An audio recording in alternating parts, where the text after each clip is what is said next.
Oi, Leandro, tudo bem? Tudo bem, Lilia? Me conta um pouco. Você teve a honra de editar a Nobel do ano passado, a Svetlana. Como que foi, esse processo de edição? E conta um pouco pra gente quem é a Svetlana, afinal de contas. Foi muito rico trabalhar com o livro dela e com os livros dela, porque a companhia vai publicar 4 livros ainda da Svetlana Alexievich. E o Nobel dela foi alguma coisa muito inédita, porque é a primeira jornalista que ganhou o Nobel de Literatura.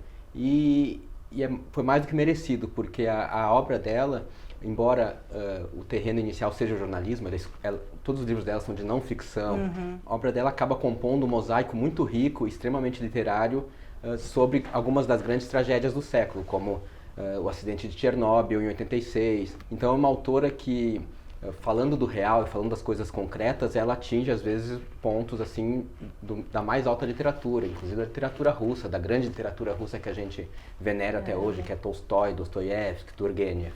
Esse livro dela, ela começou a escrever alguns anos depois da tragédia de Chernobyl, que foi em 26 de abril de 86. Esse primeiro é o Vozes de Chernobyl, que Isso. saiu agora, chegou agora nas livrarias, Isso, né? traduzido diretamente do russo, que é uma coisa muito importante. Claro. E esse livro ela começou a recolher depoimentos de pessoas comuns, alguns anos depois da tragédia, bombeiros, viúvas, soldados. E aí ela compõe com essas centenas de depoimentos um quadro muito aterrador, não só da tragédia, que foi terrível, radiação em plena Europa no século XX, mas de auto-engano, de ilusão patriótica, de manipulação política, de contra-informação.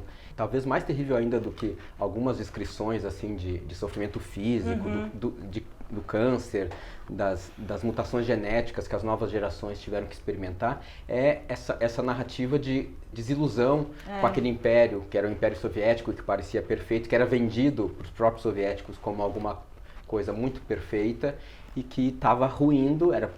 A tragédia de Chernobyl aconteceu poucos anos antes da queda do Muro de Berlim, do esfacelamento de todos os regimes comunistas da Europa Oriental. Então, aquele país que parecia perfeito ou que funcionava bem, na verdade, era um país de cenário. Assim. E a tragédia de Chernobyl mostrou isso, porque as autoridades não estavam preparadas para informar sobre as reais condições da usina, não estavam preparadas. Tem toda uma coisa de desinformação, né, Sim, que as sim. pessoas sentem, Despreparo, desinformação, falta de estrutura, de logística, de estrutura material, de condições materiais para enfrentar. Uma hora ela fala com muita eloquência, alguém fala para ela, que eles estavam tendo que combater o átomo com paz.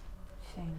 Soldados que iam lá tentar trabalhar nas ruínas da usina, não iam com roupas especiais, eram expostos muito mais tempo do que é o conveniente e o saudável à radiação. Então é uma tragédia assim, física, social, nacional. É um livro fortíssimo e muito impressionante mesmo. E ela vem para Flip, né? Ela vem não só para Flip, mas vem para o Brasil falar desse livro e dos próximos, Sim, né? é a primeira escritora a receber o prêmio Nobel que vem imediatamente para a Flip. Isso também tem esse ineditismo. Legal. E na Flip eu acredito que ela vai falar muito desse livro, mas também falar do método de trabalho dela, que me parece único. E o próximo livro dela, que é A Guerra Não Tem A Rosto Guerra de Mulher. Não Tem Rosto de Mulher.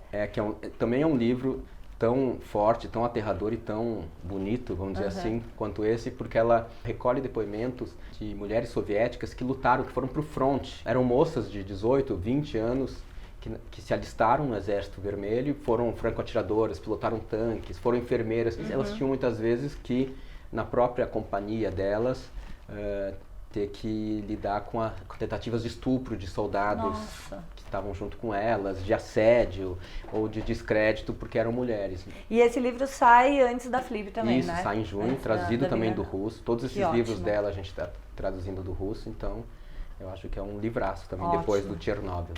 Legal, obrigada, Leandro. Obrigado.